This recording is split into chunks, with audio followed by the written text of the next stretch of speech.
Yo,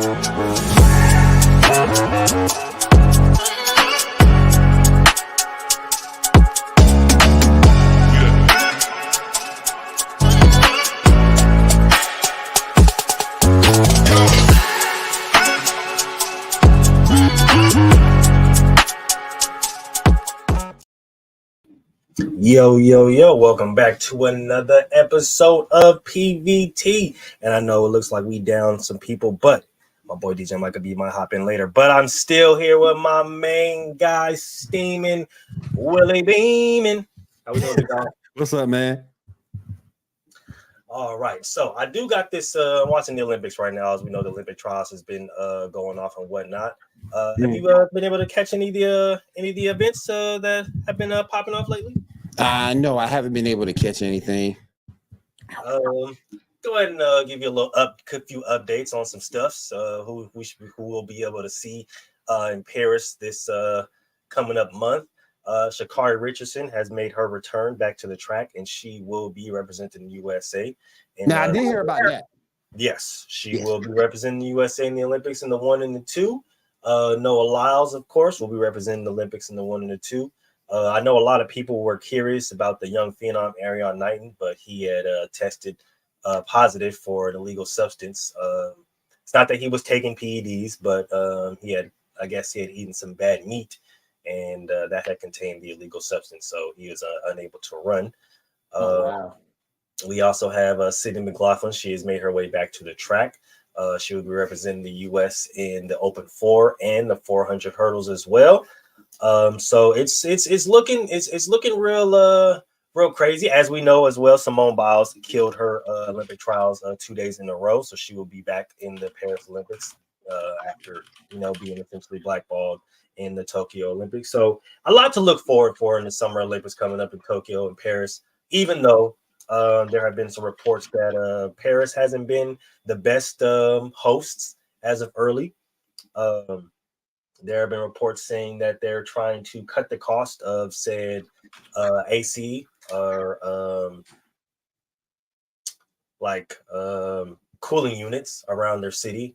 So Damn. they have a lot of the athletes that have or that will be attending or will be being there using fans, and they're trying to modulate the room temperature to a smooth 80 or 70 degrees. But we're just like, you can't have the world's best athletes in, unregulated temperature rooms and then expect them to go out there and perform their best form, their best ability, especially in a city where, they had the highest number of heat strokes and heat-related deaths. So that should definitely be something that should be looked into and fixed. But getting into, because there's been a lot of news going on today in the sports world, getting into a little bit of the NBA draft a little bit. So as we know, or as people probably already projected, well, I don't think that people thought Zachariah Rashad was going to go first overall, but Start going first. Rashad went first. He went first to ATL. Yeah, but I'm talking about the center from Australia. Oh yeah, he actually went second to the Wizards. Yeah, he went second. Yeah, he went second to the Wizards, which I thought it was honestly probably going to be a flip-flop. But one thing I actually am glad to see happen was Terrence Shannon Jr. getting drafted in the first round to the Minnesota Timberwolves.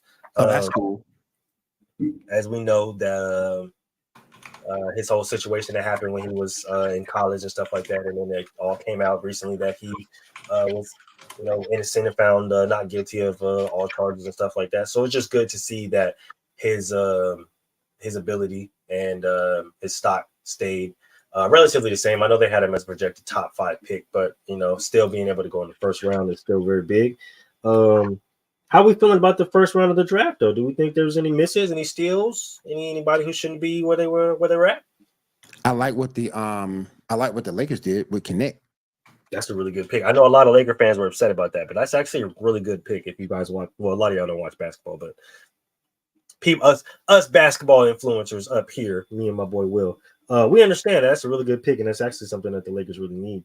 I actually thought that OKC with the Nikola Topic pick, I think that's actually a really good pick, a sneaky good pick off of him. He's really solid offensively, can really space the floor, has a really solid dribble, and is not really bad, not a bad shooter, knows how to create his shot in really solid spaces.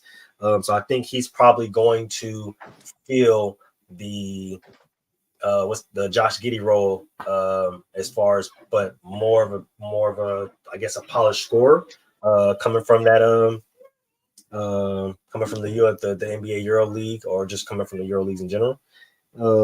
But I know the interesting thought, or the interesting talk, or the talk around the town is LeBron James Jr. goes 55 to the Lakers. How are we feeling about that? He ain't ready. He is not. He's gonna spend some time. He's gonna spend some time in the G League. He's not ready. I feel like and it's only to appease. I think to me, this move is only done to appease LeBron. Because you could have maybe they looked at him as any other second day prospect, because you have a second day prospect, it's a gamble regardless. True. But he's gonna spend some time in the G League. If not, it's gonna be a distraction. And I just think that it was the wrong move. Because he's gonna be right there with his dad. So now he's got to listen not only to a head coach, but he also gonna have his father right there in his head too. So I just think it's the wrong move. Do you think that? And I know a lot of people were speculating that, or were trying to say that LeBron James being on the Lakers has nothing to do with him being drafted, and had nothing to do with JJ being the coach. But do you think that it's a coincidence that JJ gets hired after him and LeBron James start a podcast, and then literally a few days later, his son gets drafted? Like, this got everything. That whole thing got LeBron written all over it. It's all over it. You can't tell me it's not. You can't tell me it's not. Nobody else was looking at JJ as a coach. Phoenix needed the coach before they hired Coach Bud. You think they look JJ's right away? No. So this has got LeBron all over it. See, and that's my ultimate problem, because it's like y'all can't sit up here and put out the fact that LeBron has nothing to do with this and blah blah blah. He's worried about all this extra stuff, but they start a podcast. They're talking about plays. They're talking about this. They're doing breakdowns and stuff like that. And then the next thing you know, JJ is a top candidate for the Lakers, and then he gets hired, and then a few days later, his son gets drafted in the second round. When everybody literally understands that he probably wasn't supposed to be drafted. Like, I'm not saying he's a bad player. I'm not saying that he doesn't deserve to be playing in the NBA. But what I am saying is that he should have stayed back to develop a little bit more and get his basketball back from the traumatic incident that he had, in order to really put a solid product out there so people can judge him outside of being LeBron James' son. Because he said it himself, right? I don't want to be known as just LeBron James' son. I want to be judged as a basketball player, as somebody who plays within their own game. And I completely understand and I respect that. But it's the fact that it seems like, right, at least to the outside world, that you're allowing yourself to get influenced by not only LeBron, by Rich Paul, by maybe some other family friends or some close friends, whatever the case may be. And you're allowing them to kind of dictate your career instead of going back to kind of honing on your skills, get your basketball legs right, get your breathing right, get everything that you need to get right, understand the game a little bit more so that you can have a more successful, lengthy career. I'm not saying that he won't, but it's just, I don't know.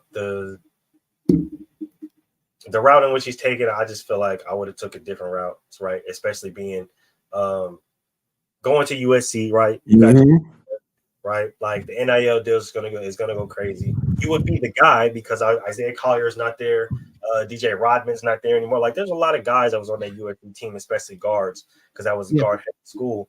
Yes, that aren't gonna be there next year, so that team would essentially be yours to command, to front. And I just feel like he should have took the time to really, stay back and take that role on, so people can kind of judge him more as a pure basketball player, other than LeBron James Jr. And it's also the fact that the NBA game is a faster pace than what you play in college. Mm-hmm. You need it's gonna be hard for him to adjust if he doesn't go straight. If he don't go to the G League. And I've been saying this the whole time too. I think teams are looking at him. To me, he won't be anything better than a good defender. To me, I don't think he'll be a great defender, but he can be a good defender. He's tall. He's got enough size to be a good defender at the guard spot. But I just think that this is a mistake by the Lakers, because what's going to end up happening, Bron's not going to play forever. And if Bronny doesn't pan out to be what you want, what do you got? LeBron's gone, his son doesn't pan out, what you do? There you go. And I just think that there was different ways that they could have went. Yeah, I do too. To better their team. But I mean, hey, they're the professionals, I guess, and we're the guys who just sit here and talk about it on YouTube. So hey, I guess they get paid the big bucks for a reason. But at the same point, I think they deserve to be scrutinized because of the fact that they're responsible for building a product out on the floor. This is true, and I think that's the biggest factor that a lot of people do miss when it comes to they're executives and they're the professionals, and we're just the guys who sit here and talk about it. It's like, but at the same time, like Willie said, if y'all are going to put a product out there, it's going to be judged. Exactly. It's going to be judged. So if you don't want the product to be judged or harshly judged, then put a good product out there. Yep. It's just that simple. It's that easy. Some other recent news in the NBA before we get to our meat and potatoes of this whole show.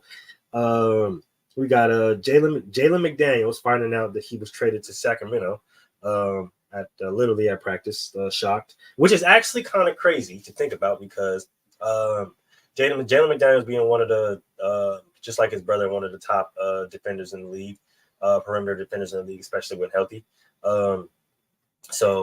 I think it's good on Sac's part. I know they're still kind of, in the win with De'Aaron, but I know De'Aaron's going to sign back.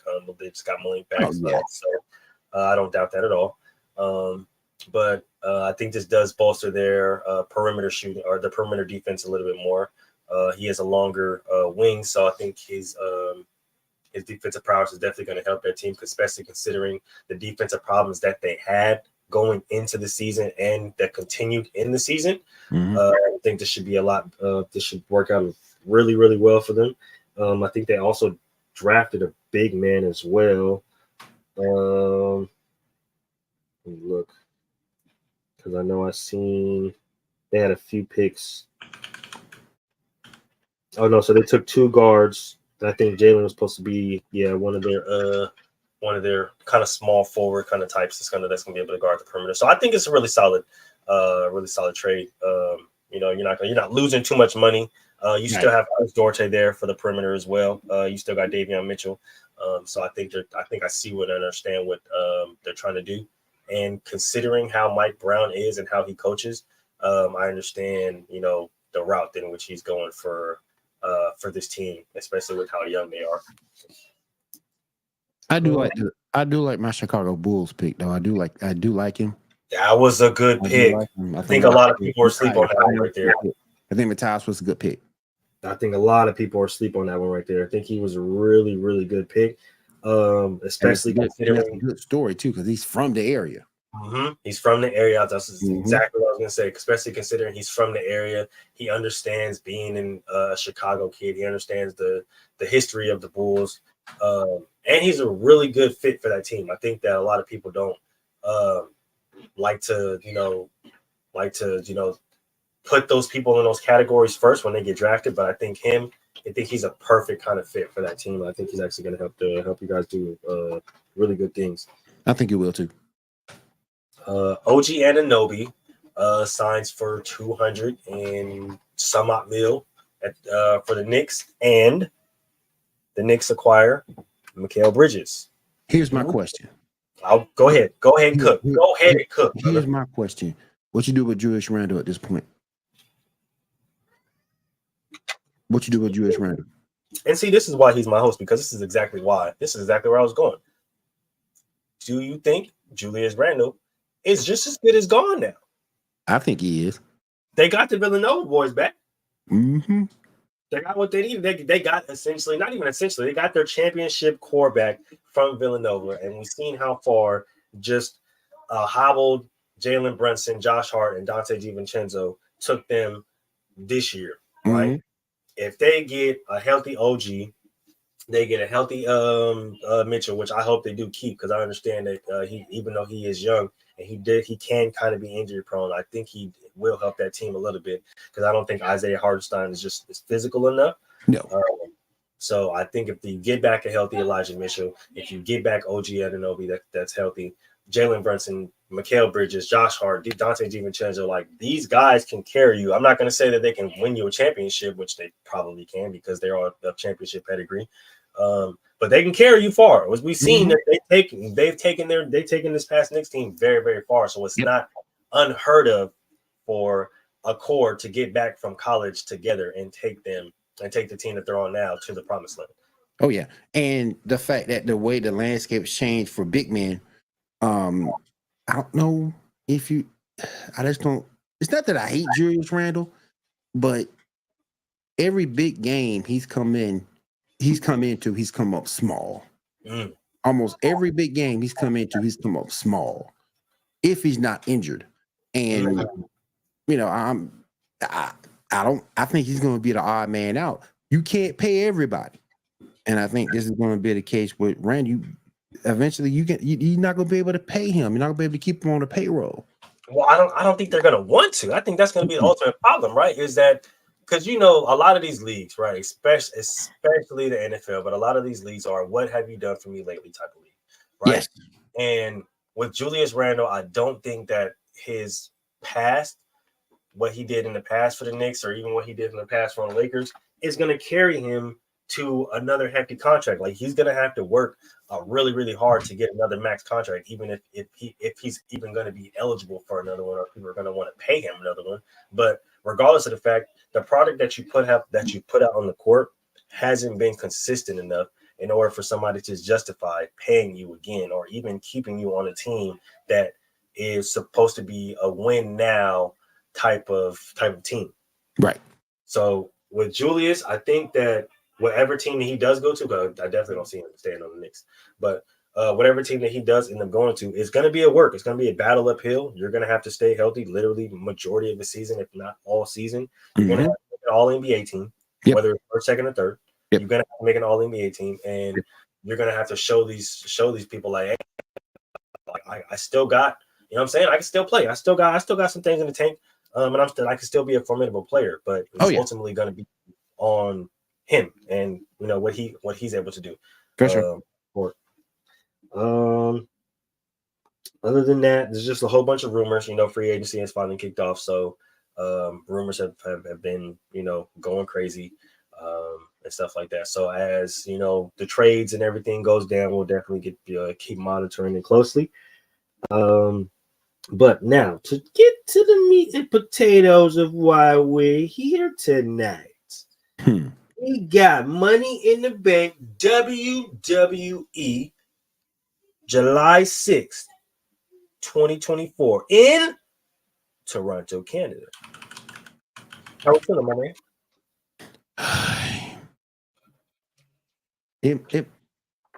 I got mixed hopes. I got mixed hopes. A lot of the stuff, like for example, Seth Rollins versus Damian Priest. I was looking at that match earlier. I know some people don't want Seth Rollins to win, but I think Seth Rollins is going to win because they want to take Damian Priest out the bloodline. I mean, at Judgment Day, and make because he's almost not quite babyface yet, but he's almost there with his comments. You know what he said about the Judgment Day that night? That's true. They need me more than I need them. What that tell you? That's a good point. So very good point. Right now, I love Seth to get that back. If you keep it on Damian, then they're gonna have to. It's gonna be more like a back and forth feud. But I think Seth will get it back eventually. He'll get it back eventually. Now, A lot of the narratives I've been hearing is that if you keep it on Damian, or if Seth doesn't, I've been hearing a lot that Seth kind of deserves it, right? A lot that he's sacrificed, a lot that he's done for the company and for other people. I feel like a lot of people have told me, just being in the circles that I'm kind of in, and what I've kind of been watching a little bit, is that Seth is the one who has taken the most sacrifice and has gotten the least out of it. So a lot of people feel like this is his chance, this is his opportunity to really solidify his WWE legacy, and a lot of people feel like he deserves it. A lot of people feel like they don't really want to see the young gun kind of take it, right, and see Seth kind of go through another back and forth where he's, you know, fighting for his respect and fighting for the title. So like a lot of people just kind of want to see him bask in his ultimate glory and be treated as, you know, the legend that he is in this company.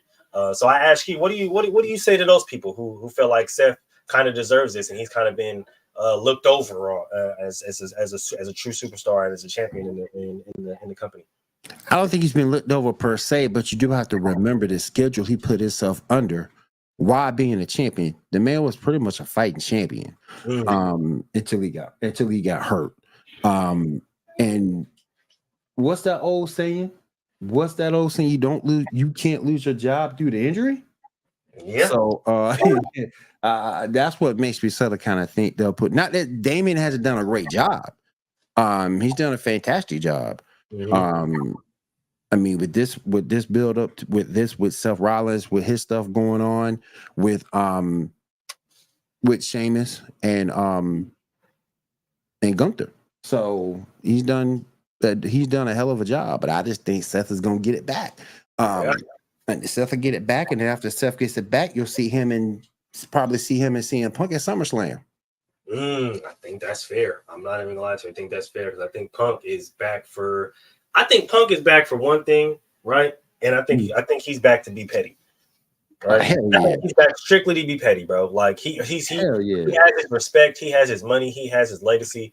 He's back to strictly be petty, bro. Just to let y'all know, just to let people know in the company know, like I'm still him when I come back, bro. Like don't get it fucked up. You feel me? Like I know, you know what I'm saying? Like I know how I left the company, right? But I'm still him when I come back, bro. And every time I step in this motherfucker, y'all act like, you feel me? I get the reaction that I so rightly deserve. So I'm not gonna lie to you, I would definitely love to see that. Yeah, I think it'll happen.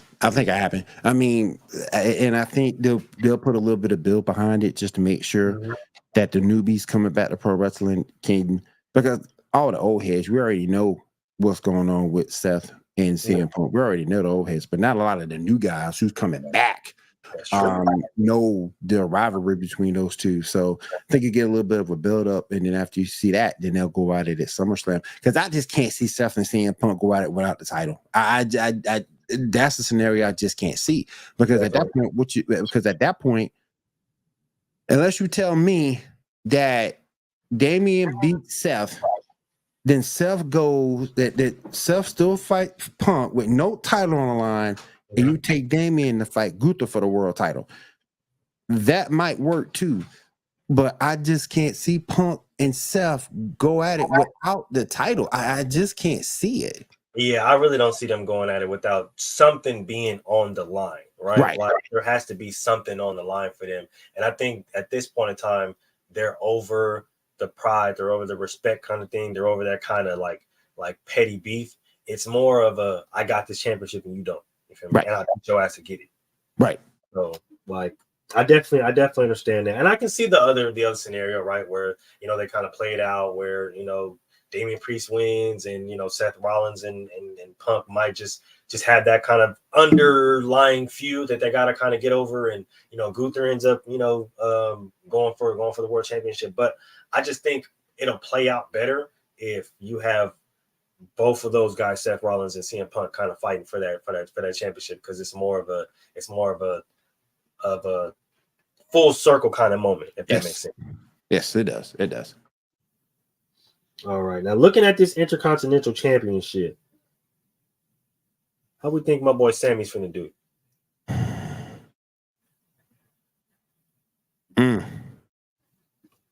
I felt the same way. I'm not even gonna lie to you. And I rock with Sammy. I'm torn. I'm torn on that one. Man, I'm torn on that one because Sammy the fan favorite. He sure is, and I understand why. But man, he's a fan favorite. But man, I am not sure on that. I am not sure because my cause for pause is he's over with the fans, but his title reign's been lackluster. Yeah, I can understand that point. That's a very solid point. That's a very solid point. He is over with the fans, but his title run has been lackluster. So I'm not gonna lie to you. This Bron Breakker is that's a beast. That's a beast. You see how it's maniacal. Do you see how he is? How explosive this man is? That's what I was. The man is crazy. A couple of steps is all he needs to get that spear in, and then if he did just a couple, then if he's so explosive. Because you saw him one side of the ring to the other, he met old boy. We talked about Brownie, and it's crazy because he's so big. He generates so much power when he runs. So that spear is deadly, dog. Yeah. Oh my gosh, it's crazy. So like that's what I'm saying. Like I rock with my boy Sammy, and like you said, he's a fan favorite. But I don't know, man. This boy Bron is different. That's a different beast. That boy is different. That boy is different. He's real different. He's built different. He run different. He talk different, and he comes from a football player background. So I definitely can understand just why and how he's like that. I might have to go with Bron strictly because of the fact Sammy's title reign's been so nah. So I might have to go with Bron in that one because, like I said, you could doing Sammy's title reign, you could hear a pin drop. You can really hear a pin drop. That's fair. So I might have to go with Bron in that one, and it's not like Bron's not over. It's not like Bron isn't over. Cause he's not the level of Sammy, don't get me wrong, but he's getting some attention too, for sure. This is true. I'm not gonna lie to you, this is true. And just thinking about it, right? Because I know a lot of people probably don't know this, but Bron Breakker is the son of Rick Steiner. Scott Steiner. He's actually Scott Steiner's nephew. I thought it was Scott's son. Yeah, it's Rick's son. Okay. My fault. He's Rick's son, actually Scott Steiner's nephew. But still, he's part of the bloodline of the notorious 8-time freaking world championship Steiner brother. Like, come on, bro. That boy's different, dog. And I know a lot of people probably y'all young heads, y'all don't know what we talking about up here. But if you're an OG wrestling fan, you remember the Steiner brothers, dog. Oh yeah, you know the type of dominance they had back in the day. So I'm a Rick before he even started tagging with his brother. He was a Florida heavyweight champion back in the day. Come on. You feel me? Not to mention Scott was no drag by himself either. Like both of them boys individually was scary. It was even scary when you put them boys together. So it's like thinking that I don't know. I think that boy Sammy gonna have to be careful. He might, one wrong move. I'm trying to tell you, you better not slipping not once, dog. Because man, that spear is coming. He's so explosive with that spear, and you've seen different variations of that spear too. That's the scary part. There's different variations. It's not just like a Roman Reigns or a Rhino or even like a Goldberg. It's like different. That nigga hit you from different angles, and you're lifted through this. Nope. Yep. Saying that the fans might start crying, but I'm not gonna lie to you, Sammy gonna have to get to work early and stay to work, and because don't give him no opening. Yeah, stay on him.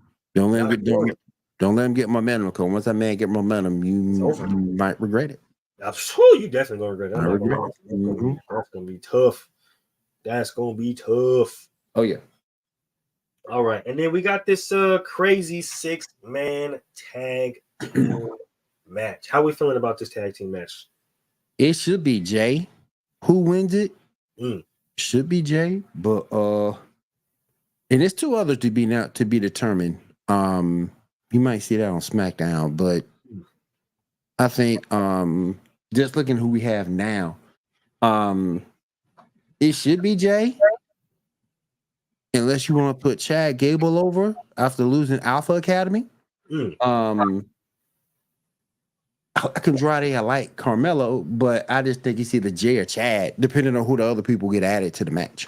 I can understand that. I'm not gonna lie to you. I think you're correct. I think it should be Jay. I can see Carmelo, like I said, I can see Andrade, but I'm thinking it should be Jay. Like if anybody who, for me, honestly deserves it the most, I think it should be Jay. I think he's put in most of the work, and I think what I'm saying, he needs give my boy Jay his run at title, man. You feel me? I'd like to see him cash in one time. You know what I'm saying? On some random surprise shit. You know what I'm saying? Somebody get beat the hell out of. You know what I'm saying? Cash in on that, Jay. Go ahead, do your thing, big dog. You feel me? Oh yeah. All right, and then on the women's side, a lot of people are calling for Io to go. Was it 3 in a row? I think it'd be 3. That would be crazy. That would be crazy. That would be crazy if she was to go 3-0. 3-peat on them. At that point, she like, y'all not fucking with me, bro. Like, yeah. Y'all not fucking with me at this point. That would be sick. And I can't, and depending who the other 3 ladies get added, I ain't got a problem with Chelsea Green. I ain't got a problem with Valkyria, but depending on the other 3 getting added, I think Io is the class of this match. I really think she is. I think she's the class of the match, depending who else is there. And I don't know if you're going to get Piper Niven in this. I don't know if you're going to get somebody like Saul from NXT. I love that. I love her and her finisher. I don't know. You probably won't get Roxanne Perez, but probably not. Yeah, you probably won't get Roxanne.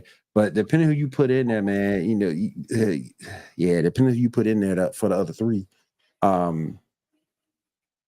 Io, man, Io's the class of this thing. She's the class of it. And she knows how to win. If she can get 3, man, that's something special right there. Man, I'm trying to tell you, I think because she knows how to win and she's very strategic in how she does it. But let me ask you this: what other 3 do you think is most deserving to be in this match? You could get Piper Niven. You could get a Shayna Baszler. I like Shayna Baszler. I think she'd be another legit threat. I'm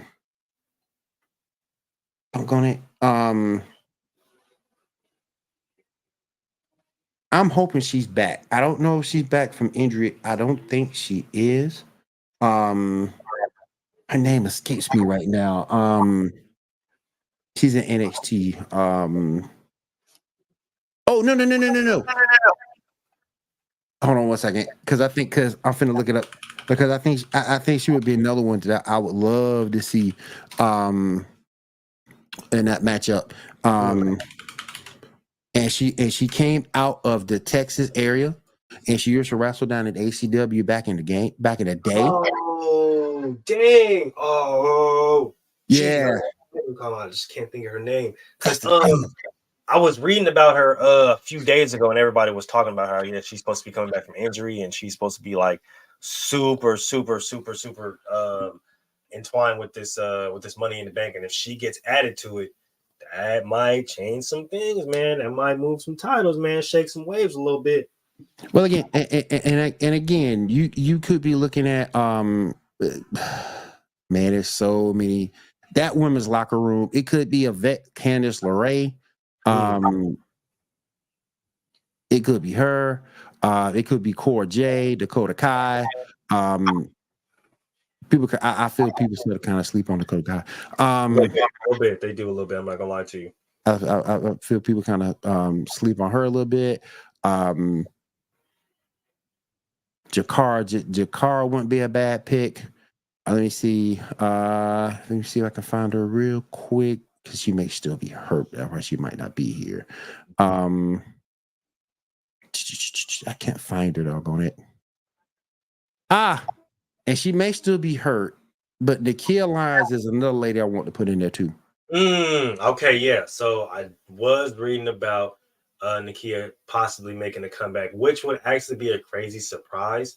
I think a lot of people have been actually wanting her to make her comeback. She may still be nursing that injury, but I've been hearing a lot of good things about her and the injury. So I think that would be probably a really dope surprise to have her kind of pop out and surprise the crowd. And I think that'll actually throw a lot of people in a frenzy. So I'm actually hoping to see it. I'm not gonna lie to you. I really hope to see it. I think this is probably going to be one of the biggest events of the summer, if not SummerSlam, or leading into SummerSlam. Because I think SummerSlam is probably going to be it's going to be one of those events where it's going to be massive this year. And I love Saul Ruka. I love her finisher off the top. Ooh, that thing is just sick. She's very athletic. I love to see her in there to showcase her skills a little bit. So we shall see. We shall see. Most definitely. What do we think about this? This Cody Rhodes, Kevin Owens, and Randy Orton versus the Bloodline match. I know Solo has taken over since Roman. You know what I'm saying, he got his little things going on in the background and stuff like that. So young Solo has finally emerged and stepped up into the big dog shoes. How are we feeling how this match is gonna go? Because I'm not too sure right now. I'm not gonna lie to you. You got to do something to establish the Bloodline. You got to give them some type of a major win at some point, to make the Bloodline as a threat, as a team. You have to make them a huge threat, particularly if you're talking about having them as the new Bloodline, and then you got with The Rock coming in to lead them versus Roman Reigns Bloodline with the Usos and the Wisemen coming out later. And I really will get that later this year. But you have to do something to get these guys a definite win. I mean, yeah, they've been attacking people from behind and beating people up on SmackDown, but you got to do something to get them a major win. So I got the Bloodline in this one. And I'll say this too. Even if you give him the title, it ain't nothing but a week. But Solo needs to be the champion at some point. No, that's a good point. He needs to be a champ at some point. I don't care if it's just for a week. Because think about it for a second. Okay, he gets the title. He proves that he's the quote unquote new head of the table. Yep. Roman comes back in. Bruh, I've been champ for 4 years. And that could be the start of the division and having the two bloodlines go up against each other. So, and like I said, I think it's going to happen. I don't think it's going to be just one big collective group. I think it's going to happen. Old school versus new school. And we'll see how that plays out. But I think you have to at least give Solo the title. I don't care if he keeps it but a week. Give it to him, let him establish himself, then he can give it back to Cody. Because right now, Cody's title reign hasn't been that great. I was gonna say his title reign has been kind of lackluster as well. Mm-hmm. He got a couple wins against AJ Styles, which is fine, but you know, you can hear a pin dropping that title reign too, almost.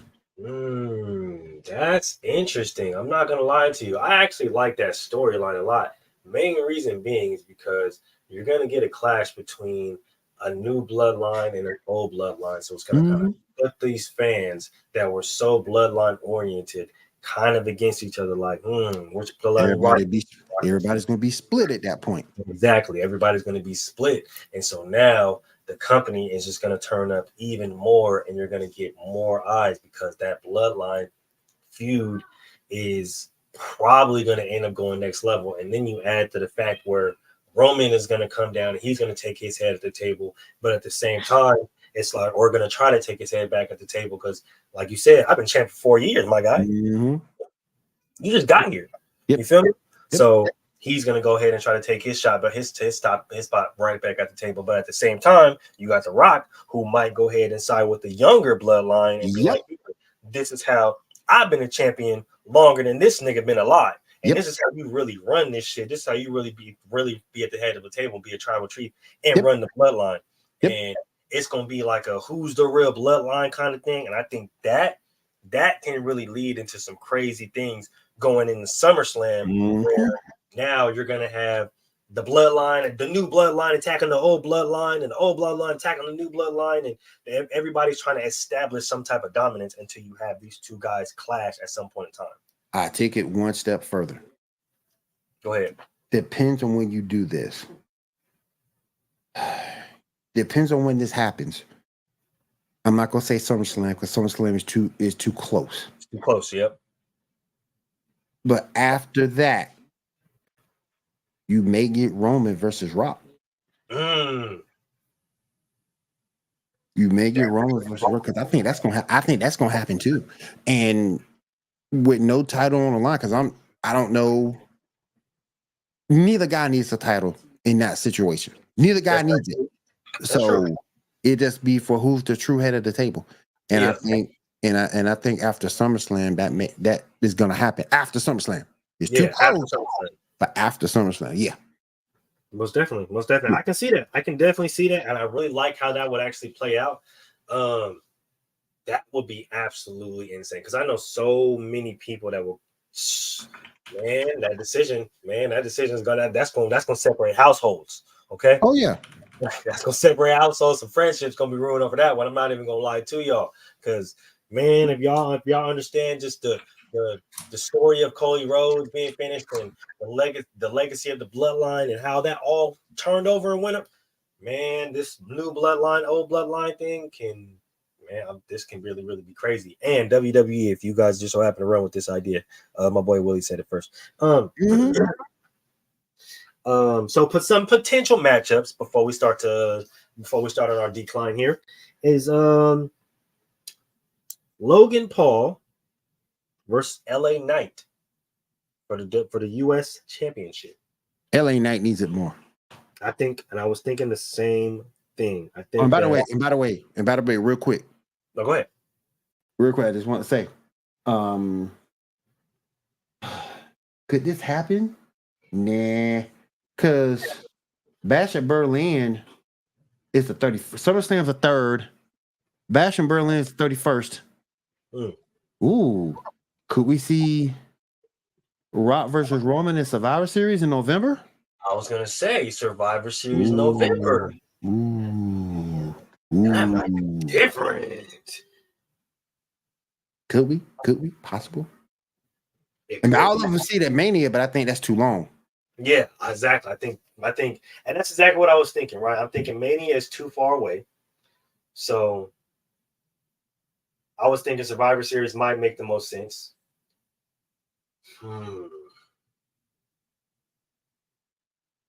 Or if you want that to be where the bloodlines clash at Survivor Series, and then you go back and forth with whatever, and then start hyping Rock versus Roman up for Mania.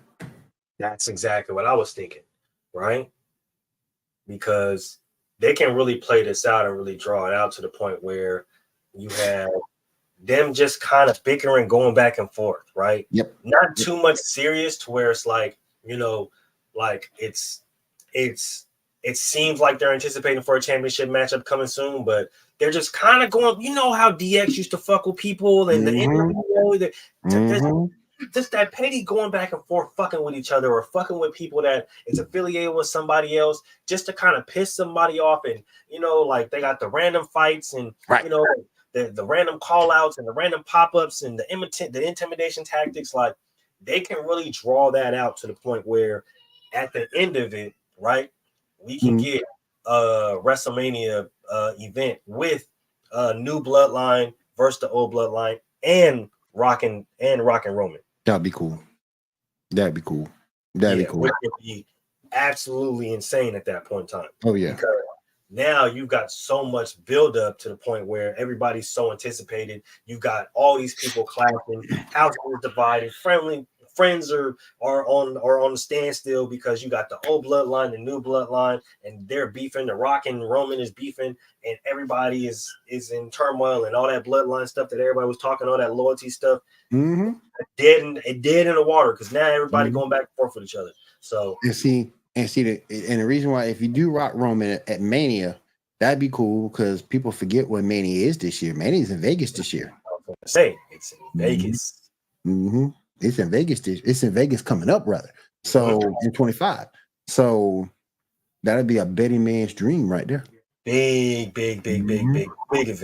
Big event. Yep. Man, I'm not gonna lie to you. I'm not gonna lie to you.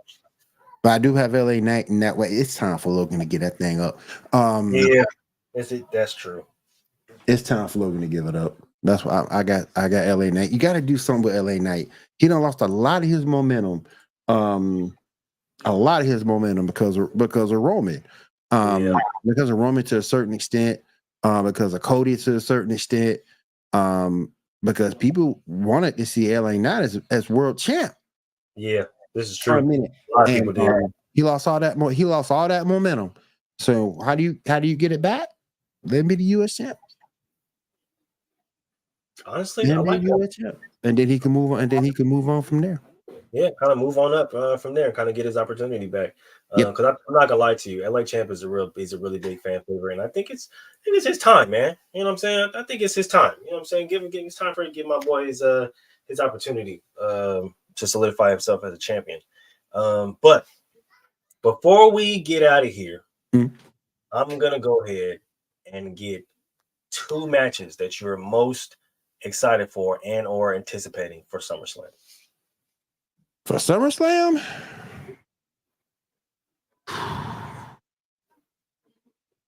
These can be prediction matches as well. These don't have to be matches that are solidified. They are friends right now. They're a team right now. But I really want to see Bianca versus Jade. They're a team right now. They're buddies right now. They're working together. But I really want to see Blade. I really want to see Bianca Belair versus Jade Cargill. I do want to see that match. The other match that I want to see, I want to see Io get her get back against Bayley. I like Io. I like Io a lot. I like Io too. She's feisty. Like I said, she's scrappy. She understands how to win. Very strategic. So I'm not gonna lie to you. I like that. I like that pick. I like those picks. I have one surprise that I would like to see happen, and I think we alluded to a little earlier, and that's Nikia Lyons making her return. He's been off for a while. Like we said earlier, nursing the injury, but I think it's time for her to grace her presence one more time. So. It's never good to be out of sight, out of mind for long in a wrestling game, and she's been out of sight, out of mind for too long. Exactly. And I'm not saying that she's going to be forgotten, because just the way she looks, you can never forget her. Like most leagues, like most sports organizations, this is a "what have you done for me lately" type of organization or type of league. So we just don't want somebody like her to be forgotten when she's still very viable to the company. Oh yeah, for it. All right. Now, before we get out of here,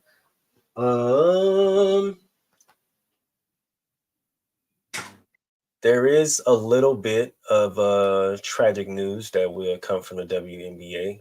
Last week, Cameron Brink tore her ACL, one of the favorites for Rookie of the Year. Actually, she was having a pretty good game prior to doing so. But everybody knows this is the dark side of sports. Yes. How are we feeling about that? I'm hurt because I'm a big Cameron Brink fan. That's a tall drink of water right there. But hopefully she comes back soon. She was having a hell of a season. So hopefully she comes back soon and continue to do what she do. She was playing really well. So like I said, hope she comes back and can get back momentum, because sometimes when you get hurt, it's hard to come back and be yourself again. So hopefully that's not going to be the case with her. This is true. Just some other news right now. We got Caitlin Clark. She is playing against the Storm, the Fever.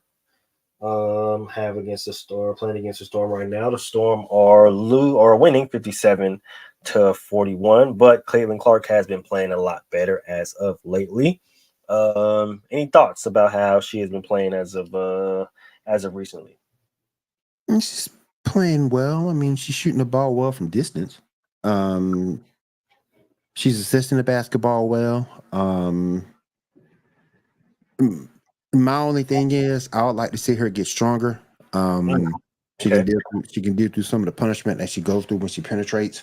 But she's shooting the ball well. She's assisting the ball well. I think she's at 16.2 points a game right now for her average. So she ain't A'ja Wilson. Don't get me wrong, but she's playing well. She is not. And last for our little rookie updates, Angel Reese has just tied Candace Parker with the most consecutive double-doubles as a rookie. Wow. 8, I believe it is. Yeah, and I just checked the website. Do you know you can actually get I don't know if any do it, but you can actually buy WNBA jerseys now. Didn't know that. Oh, I'm already my A'ja Wilson jersey is already in the mail. Yeah, I'm already got it. You feel me? Yeah. It's already in the mail. All right. Of jerseys for I'm going to be rocking throughout the season, throughout the summer. So if you see me pop out in a Sophie Cunningham jersey, my there we go. You feel me? You know what I mean? I'm gonna pop out in a Sabu Sabali jersey, and ain't nobody gonna tell me nothing. You feel me? Because I already got a Rika Ogunbowale jersey coming too. You feel me? So yeah, man. You know what I mean? Yeah, I'm finna be rocking. You know what I'm saying? The WNBA gear and the WNBA merch. You know what I'm saying? I'm already looking at a fresh pair of the A'ja ones. I need them. Y'all hear me now? I need them. You feel me? Because as soon as I can run again and I'm back on the court, I'm hooping. All right, and I'm hooping and I'm dropping y'all off in them A-dub ones. Stop playing with me, okay? I'm trying to tell you, y'all gonna be mad because I'm gonna be the nigga that's gonna be dropping y'all off in girl hoop shoes. These is hoop shoes for the girls. You feel me? I'm gonna have A'ja Wilson's. I'm gonna have Sabrina Ionescu's. I'm gonna have get some Angel Reese's. You feel me? I'm gonna get some Kelsey Clubs in this motherfucker. And when Juju get drafted, I'm gonna get some of those too. And I'm gonna be dropping you niggas off in nothing but WNBA player basketball WNBA shoe, WNBA gear. There you go. I need there you go, man. There you every size, or give me every color, every pair in a size 11. I'm running with it. There we go. That's how you got to do it. That's how it is. But like we said, we appreciate everybody for sliding through. It's been a crazy sports week. The Boston Celtics won the championship. Yep. Shout out to the Florida Panthers for not giving up that 3-0 lead to the Edmonton Oilers and winning their first. Yep. I watch hockey around here too. You feel me? I'm multifaceted. You know what I'm saying? So shout out to those boys over there in Florida. And shout out to these all these Olympic finalists and all the Olympic people going through Olympic trials right now to make it to Paris. We see y'all. I'm watching the track and field version right now. Y'all keep doing it. Big up to y'all. And Willie, go ahead and kick us off with the final thoughts, man. Real quick, fuck Rob Manfred. You're ruining my game. So fuck him. Fuck Roger Goodell for just being an asshole. Yep. And check out my 2 shows, Sports Report every Monday at 10 p.m. Eastern on YouTube and on Twitch. And then check out my other show, the Geek Gala Podcast, again, the same, YouTube and Twitch. Hey, we love it. That Geek Gala Podcast, make sure y'all definitely check it out. If you guys are any kind of comic book, anime, video game, doesn't matter. They talk about it all. I was watching it and tuned in a little bit that last week. They had some really dope anime content going on. They actually are about to start talking comics again this coming up week. Like he said, make sure y'all check out his show on Monday. Also, like he said again, fuck Rob Manfred, you're ruining baseball because you a bitch. Rest in peace to the late great Say Hey Willie Mays. Yes, my ultimate favorite. from that sport, from baseball. It's growing up an A's fan. You couldn't ignore the greatness that was Willie Mays. So shout out to him. Yes. Make sure you guys catch Inside the Huddle Talking Net ish tomorrow at 7 p.m. Western time. I know that's a little late for everybody else on the other side of the world, but we wanted to catch y'all before y'all start to get ready and get out and go out and get ratchet and get drunk off tequila and all the stuff like that. So when you go out and get to shaking ass and all the shit like that and drinking and smoking and all the good stuff, make sure y'all pop in and say what's up to your boys on your Friday night on Inside the Huddle. And then weekends is we off for right now because we got something cooking for y'all on the weekends. Except on Saturdays, make sure you guys pull up to the Geek Gauntlet on Saturdays. Mondays, we back basket to basket. Also, my boy Willie's show. Make sure you guys catch that. It comes on right after basket to basket, so y'all should both shows consecutively back to back. So no excuses on missing it. Tuesdays we off because we do got lives and kids and stuff like that, and we be lazy. Wednesdays, Gentleman's Talk, and if you missed Gentleman's Talk this past Wednesday, go back and watch that show because we had a motherfucking blast. Thursday, we here again for PVT, and then Friday, the next day, we talking that ish. So appreciate everybody for sliding through. Appreciate the comments. Appreciate the likes. I see them on the screen, and we will see y'all next week. Peace. Girl, you